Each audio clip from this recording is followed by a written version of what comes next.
Om Tat Sat.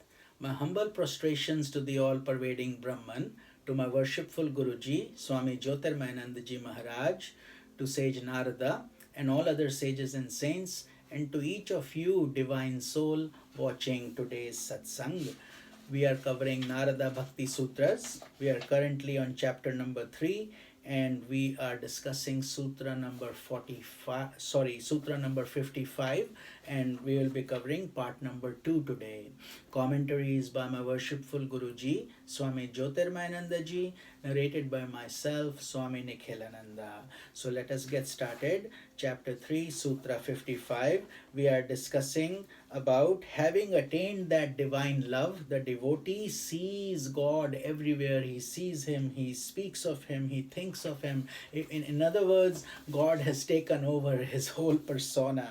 So a devotee is immersed in the awareness that all this is the divine self, everything. He is no longer swimming on surface waves, but he has plunged deep into the waters of devotion. So then he cannot speak because he can only experience it. That is what we had covered in the previous sutras. Whatever he thinks, whatever he feels, whatever he perceives through his senses, he is aware of nothing but that divine love. So he has become a personification himself of that divine love.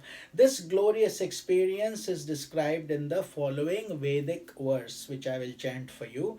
It says, Madhuvataritāyate madhuksharanati sindhavahaha madhavirvirna santo voshadihi madhumat parthivam rajaha. So the meaning of this Vedic verse is that sweetness, sweet like the honey, the ocean surge. Imagine the oceans full of honey. Divine sweetness ascends through the herbs and trees. All the trees and the herbs are oozing their sweetness. And it is this very sweetness that permeates even the very dust particle of this earth. Everything is full of divinity and sweetness.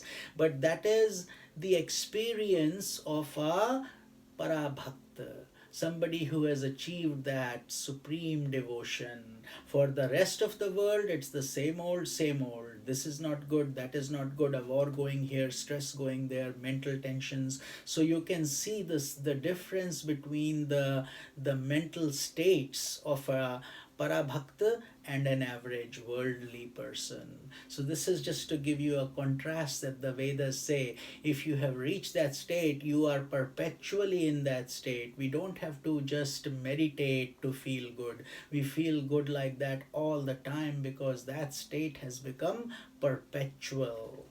So Chandogya Upanishad says, where one sees nothing else, hears nothing else, knows nothing else, that is the state of bhuma or infinite bliss. But where one sees something else, hears something else, and knows something else, that is the state of alpam or finite world of mind and senses, because there is multiplicity in something else. There is multiplicity in name and form. So we have to go beyond name and form. That is the essence of this sutra. In that which is infinite, there lies immortality. Amritatva. Amrit means nectar. That's the immortal. But in that state which is finite, therein lies the death. So that is the essence that we have to understand, that this is in Chandogya Upanishad. These Upanishads are extremely profound. They all talk about the journey of the soul, and these are the wisdom imparting sections from the Vedas.